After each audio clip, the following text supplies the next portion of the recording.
વધુ એક મહત્વપૂર્ણ સમાચાર અમદાવાદ તરફથી હાર્દિક પટેલ જે રીતે ચૂંટણી લડવા ઈચ્છતા હતા અને ચૂંટણી લડવા માટે તેમણે અરજી કરી છે, હાઈકોર્ટમાં અરજી કરી છે, ત્યારે તે અંગે ચુકાદો આવ્યો છે। હાઈકોર્ટમાં હાર્દિક પટેલની અરજી પર ચુકાદો આવ્યો છે। લોકસભા ચૂંટણી લડવા સજા પર સ્ટે મૂકવા હાર્દિકે અરજી કરી હતી, તેના પર ચુકાદો આવ્યો છે। હાર્દિકને સ્ટે ન મળે તો ચૂંટણી લડવી તેની માટે ખૂબ જ મુશ્કેલ બની રહેશે। ગત સુનાવણીમાં જસ્ટિસ અરજીને નોટ બિફોર મી કરી હતી, ત્યારે આ વખતે ચુકાદો આવી શકે છે। હાર્દિક પટેલની અરજી પર ચુકાદો આવી શકે છે। હાઈકોર્ટમાં હાર્દિક પટેલે ચૂંટણી પર ચુકાદો આજે આવી શકે છે। લોકસભા ચૂંટણી લડવા માટે તેણે સજા પર સ્ટે મૂકવા માટે હાઈકોર્ટમાં અરજી કરી હતી। ઉલ્લેખનીય છે કે હાર્દિક એક પાસ નેતા છે અને તેણે અનામત આંદોલન માટે ઘણી લડત આપી હતી અને જે તે સમયે તેની ઉપર જે કેસો લાગ્યા હતા તેને લઈ અને તેને સજા પણ ફટકારવામાં આવી છે। ત્યારે હાર્દિક આ સજા ઉપર સ્ટે મૂકવામાં આવે અને તેને જે રીતે કોંગ્રેસમાં જોડાઈ અને ચૂંટણી લડવાનું જે એલાન કર્યું છે તેને ક્યાંક ને ક્યાંક હાઈકોર્ટમાંથી રાહત મળે અને આ જે સજા ફટકારવામાં આવી છે તેની ઉપર સ્ટે મળે તે માટે એણે આ અરજી કરી હતી। વાત કરીએ આ અંગે જ વધુ માહિતી માટે મંતવ્યના સંવાદદાતા રિઝવાન શેખ આપણી સાથે જોડાયા છે। રિઝવાન, જણાવશો જે રીતે હાર્દિક અરજી કરી હતી અને તેની ઉપર આજે ચુકાદો આવી શકે છે, શું છે આ અંગે વધુ માહિતી?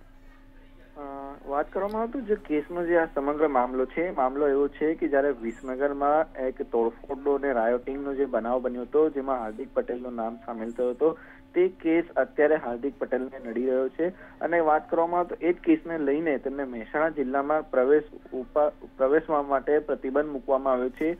હાર્દિક તરફથી 2 થી 3 વાર અલગ અલગ જે પ્રકારની જે છે અરજીઓ હાઈકોર્ટમાં કરવામાં આવી છે, જેમાં એક પ્રકારની અરજી એવી પણ છે કે જેને મહેસાણા જિલ્લામાં પ્રવેશવા પર પરવાનગી આપવામાં આવે, જ્યારે બીજી જે સૌથી મોટી જે અરજી કહી શકાય કે જે લોકસભાની જે ચૂંટણી આવી રહી છે અને ચૂંટણી લડવા માટેની જે હાર્દિક પટેલ તરફથી જે જાહેરાત કરવામાં આવી છે તે જાહેરાતને લઈને તેને પરવાનગી માંગી છે કે તેને પરવાનગી કોર્ટ તરફથી આપવામાં આવે અને તે લોકસભાની જે ચૂંટણી છે ચૂંટણી લડી શકે તે માટેની પરવાનગી માટેની અરજી હાઈકોર્ટમાં કરવામાં આવી હતી, જેમાં બુધવારના રોજ સુનાવણી થવાની હતી, પરંતુ જસ્ટિસ જે આરપી ધોલરિયાની કોર્ટે તે અરજીને નોટ બિફોર મી એટલે કે સાંભળવાનો ઇનકાર કર્યું હતું। તેથી આજે ફરી એકવાર હાઈકોર્ટમાં સુનાવણી થવા જઈ રહી છે। હવે જોવાનું એ છે કે આજે સુનાવણી કઈ કોર્ટમાં થાય છે અને કયા મામલા ઉપર થાય છે, સાથે જ આજે હાર્દિક પટેલ તરફથી શું રજૂઆત કરવામાં આવે છે તેમજ સરકાર તરફથી શું રજૂઆત કરવામાં આવે છે અને સાથે જ હાઈકોર્ટ આ મામલાને લઈને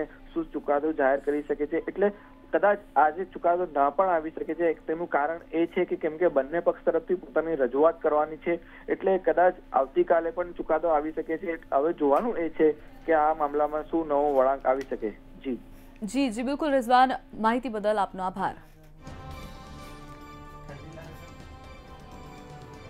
હાઈકોર્ટમાં હાર્દિક પટેલ અરજી પર ચુકાદો આજે આવી શકે છે। ઉલ્લેખનીય છે કે આ પહેલા જ્યારે સુનાવણી હાથ ધરાઈ હતી ત્યારે જજ દ્વારા નોટ બિફોર મી એટલે કે અરજીને સાંભળવાની જ મનાઈ ફરમાવી દેવામાં આવી હતી। હાર્દિકને આ અંગે સ્ટે નહીં મળે તો તેને આવનારી લોકસભાની ચૂંટણી જે રીતે લડવી છે તેમાં ક્યાંક ને ક્યાંક મુશ્કેલીમાં વધારો થઈ શકે છે।